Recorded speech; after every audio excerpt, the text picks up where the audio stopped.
गुरुर्ब्रह्मा गुरुर्विष्णु गुरुर्देवो महेश्वरः गुरुः साक्षात् परब्रह्म तस्मै श्रीगुरवे नमः। वसुदेवसुतं देवं कंसचाणूरमर्दनं देवकी परमानन्दं कृष्णं वन्दे जगद्गुरुं। हरि ओं तत्सत्। हरि ओम तत्सत। हरि ओम तत्सत। सद्गुरुनाथ भगवान की जय। चैतन्य आश्रम आळंदी देवाची, पुणे महाराष्ट्र भारत। संस्थापक ब्रह्मीभूत सद्गुरु श्री अनाप महाराज। इनकी असीम कृपा से श्री विद्यारण्य स्वामी एवं श्री भारती तीर्थ मुनि विरचित पंचदशी इस ग्रंथ का हम लोग अध्ययन कर रहे हैं। इस वर्ग में आप सभी लोगों का पुनः स्वागत है। तत्व विवेक नामक पहले प्रकरण में आज हम लोग 22 क्रमांक का श्लोक देखेंगे। तैः सर्वैः सहितैः प्राणो वृत्तिभेदात् स पंचधा प्राणोपानः समानश्च उदानव्यानो च ते पुनः। अब पंच महाभूतों के रजोगुण का सामान्य कार्य कहते हैं। पदच्छेद और शब्दार्थ। तैहि उनके द्वारा, सर्वैहि सभी के द्वारा, सहितैहि एकत्रित के द्वारा, प्राणः प्राण, वृत्ति भेदात वृत्ति भेद से, सह वह, पंचधा पांच प्रकार, प्राणः प्राण, अपानः अपान, समानः समान, च और, उदान व्यानो उदान व्यान, च और, ते वह, पुनः अनंतर। अन्वय और अन्वयार्थ।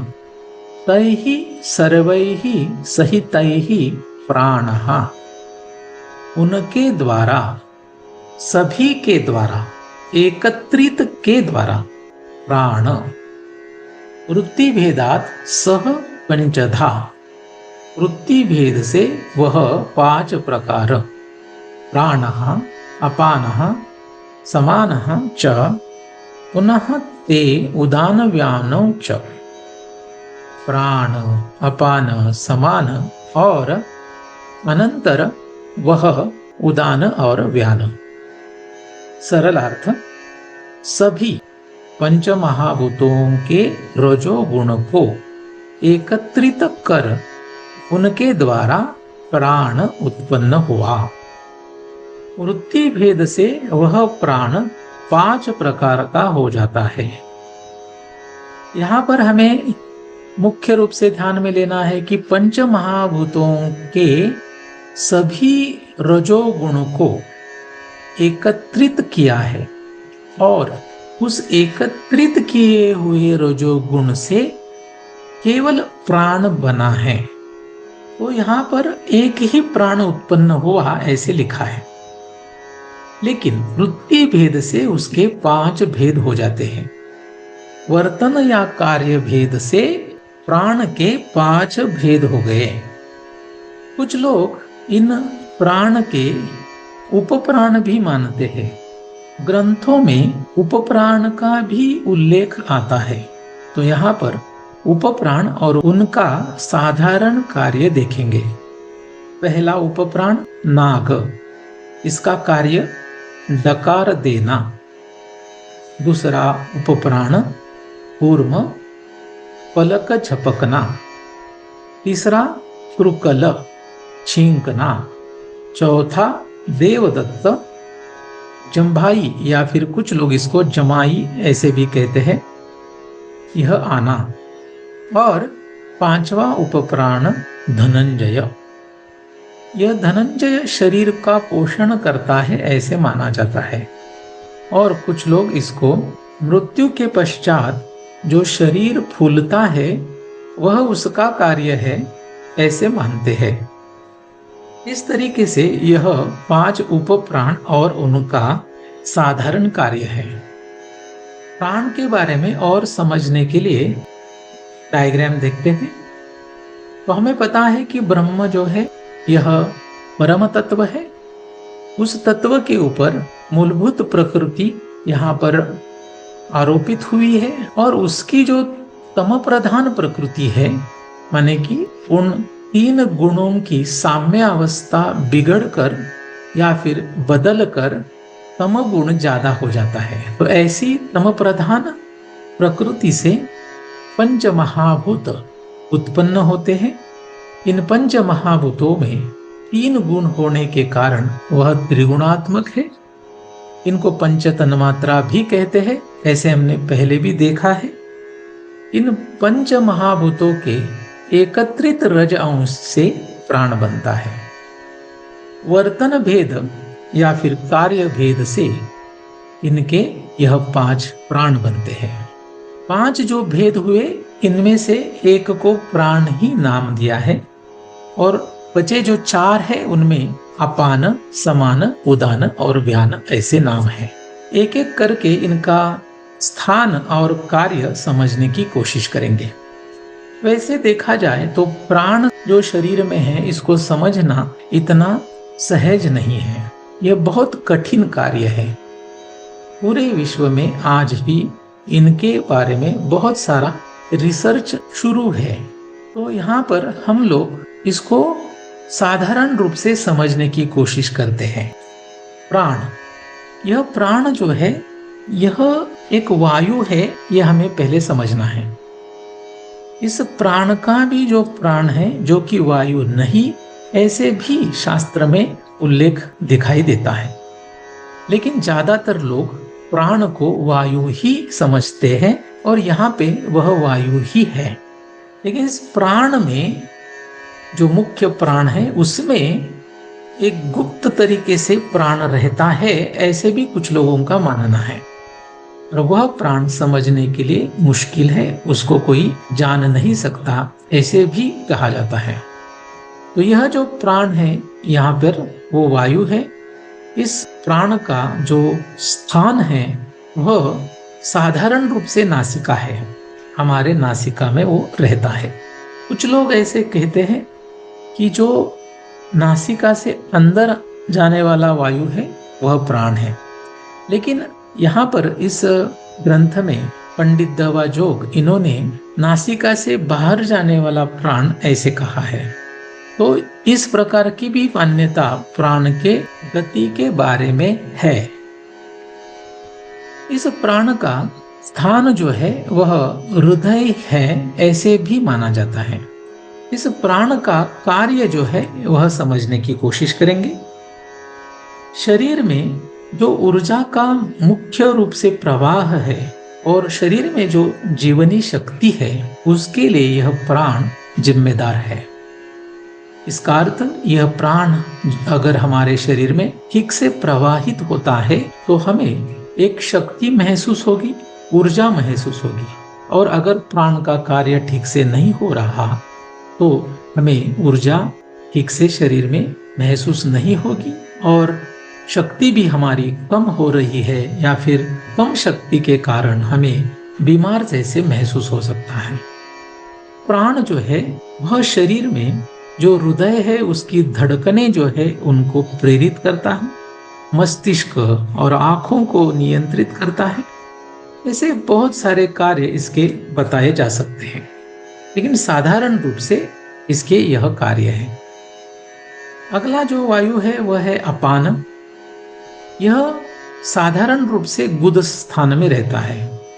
गुद स्थान का अर्थ होता है जहां से मल विसर्जन होगा, लेकिन यही उसका स्थान है ऐसे नहीं। जहां से मल और मूत्र का विसर्जन होगा ऐसी जगह वहां पर यह वायु मुख्य रूप से काम करता है। लेकिन इसका अगर कार्य हम समझेंगे तो हमें पता चलेगा कि पूरे शरीर में इसका अस्तित्व रहता ही है। हम लोग जो खाना खाते हैं, जो पानी पीते हैं या किस रस का ग्रहण करते हैं, या फिर जिस वातावरण में रहते हैं उसके कारण हमारे शरीर में बहुत सारी गंदगी निर्माण होती है, जिसको इंग्लिश में टॉक्सिन्स कहते हैं, या फिर हम उसको विष समान ऐसी गंदगी कह सकते हैं। तो विष समान होने के कारण उसको शरीर से बाहर निकालना यह बहुत महत्वपूर्ण कार्य है। तो यह कार्य अगर नहीं हुआ तो हमारा संतुलन बिगड़ जाएगा। जीवन के लिए यह अपान वायु का जो कार्य है वह बहुत महत्वपूर्ण है। तो शरीर में बने हुए जो टॉक्सिन्स है, जो गंदगी है, उसको बाहर निकालने में अपान वायु का महत्वपूर्ण कार्य है। लेकिन मुख्य रूप से वह गुद स्थान से और मूत्र स्थान से गंदगी बाहर निकालता है। लेकिन हमें पता है कि पूरे शरीर में जो गंदगी है वह पसीने के द्वारा भी बाहर निकलती है। तो ऐसे अलग अलग स्थानों से जो गंदगी शरीर से बाहर निकाली जाती है उसके लिए यह अपान वायु मुख्य रूप से जिम्मेदार है। बाकी वायुओं का भी इसमें योगदान हो सकता है, लेकिन मुख्य वायु अपान है। मल त्याग, मूत्र त्याग, प्रसव, मासिक धर्म, स्खलन आदि क्रियाओं को वो नियंत्रित करता है। तो इस तरीके से अपान वायु का अच्छे से कार्य हो रहा है, प्राण का कार्य अच्छे से हो रहा है, तो हमारा शारीरिक, मानसिक और भावनात्मक जो जीवन है वो अच्छा रहेगा। तो संतुलित जीवन के लिए इसका कार्य महत्वपूर्ण है, यह हमें समझ में आता है। समान, यह तीसरा वायु है। समान वायु ऐसी वायु है जिसके कारण हमारा शरीर जो है वो संतुलित रहने के लिए मदद होगी। तो यह वायु जो है मुख्य रूप से नाभि में रहता है। तो हमारे उदर में जो अन्न जाता है उसको पचाना, उसको ठीक तरीके से अलग अलग करना और अलग अलग किए हुए अन्न को सही जगह पर पहुंचाना, यह कार्य यह समान वायु करता है। मल, मूत्र इनको भी अलग अलग करना, क्योंकि अन्न हम लोग जो खाते हैं उसमें ऐसे कह सकते हैं कि एक मुख्य भाग होगा रक्त, धातु, इनके लिए उसका यूज होगा, और एक ऐसा उसका पार्ट होगा जो हमें जरूरी नहीं है, उसको शरीर से बाहर निकालना होगा। तो वह मल मूत्र के रूप में बाहर निकालने के लिए समान वायु उसको अलग अलग करता है। तो पाचन क्रिया में सबसे महत्वपूर्ण काम इस समान वायु का है। जिसकी पाचन शक्ति अच्छी है उसके शरीर में एक शक्ति रहेगी, उसका मन स्थिर रहेगा और संतुलित मन जो है वह विवेक करने में काम में आएगा। अगला वायु है उदान वायु। यह वायु मुख्य रूप से कंठ में रहता है, ऐसा कहते हैं। तो कंठ में रहने के कारण जो स्वर है मनुष्य का उससे संबंधित यह वायु है, ऐसा कह सकते हैं। तो हम लोग जो बोलते हैं या फिर कोई गाना गाते हैं या फिर निम्न, मध्यम, उच्च स्वर में बात करते हैं तो उसके लिए इस उदान वायु का महत्व है। तो जागरूकता, ध्यान ऐसे कार्य में यह वायु महत्वपूर्ण है। ऐसे भी कहा जाता है कि मृत्यु के समय जो ऊर्ध्व लगता है तो उस समय यह उदान वायु स्पष्ट हो जाता है। तो इस तरीके से उदान वायु के विशुद्ध चक्र से संबंधित कार्य दिखाई देते हैं। तो जिनको कुंडलिनी शक्ति से संबंधित कुछ साधना करनी है ऐसे लोगों को यह वायु एक महत्वपूर्ण वायु है, क्योंकि विशुद्ध चक्र में इसका अस्तित्व है, ऐसे भी हम कह सकते हैं। अगला जो वायु है वह व्यान वायु है। वह पूरे शरीर में रहता है और पूरे शरीर का पोषण करना यह इसका कार्य है। तो पूरे शरीर को पोषक तत्व जो है और ऑक्सीजन युक्त जो रक्त है वह पहुंचाना इसका कार्य है। हम लोगों ने जो 5 प्राणों के कार्य देखे, इनमें एक दूसरे के साथ वायु का योगदान होता ही है। जैसे कि प्राण का जो कार्य है उसमें बाकी के चारों वायु योगदान थोड़ा थोड़ा तो भी देते ही है। अपान के कार्य में प्राण का सहाय होगा, समान का होगा। तो इस तरीके से एक दूसरे से परस्पर इनका योगदान होता है, ऐसे कहना जरूरी है। लेकिन मुख्य रूप से इन 5 प्राणों का कार्य हम लोगों ने यहाँ पर समझने की कोशिश की। तो इस तरीके से एकत्रित रज अंश से प्राण बने और प्राण जो है वर्तन भेद के कारण 5 प्रकार के हो गए। हम लोगों ने पहले देखा था कि रज अंश जो है वह अगर अलग अलग है तो आकाश के रज अंश से वाग, वायु के रज अंश से पानी, तेज से पाद, जल से पायु और पृथ्वी से उपस्थ। तो यह भी अभ्यास हम लोगों ने पहले किया है। तो इस तरीके से प्रकृति के तम प्रधान अंश से पंच महाभूत बने और पंच महाभूतों के रज अंश से इस 2 प्रकार की सृष्टि हुई। तो आज के लिए बस इतना ही। कुंडलीक वरदा हरि विठ्ठल श्री ज्ञानदेव तुकाराम पंढरीनाथ भगवान की जय। मौली ज्ञानेश्वर महाराज की जय। जगत गुरु तुकाराम महाराज की जय। सद्गुरुनाथ भगवान की जय।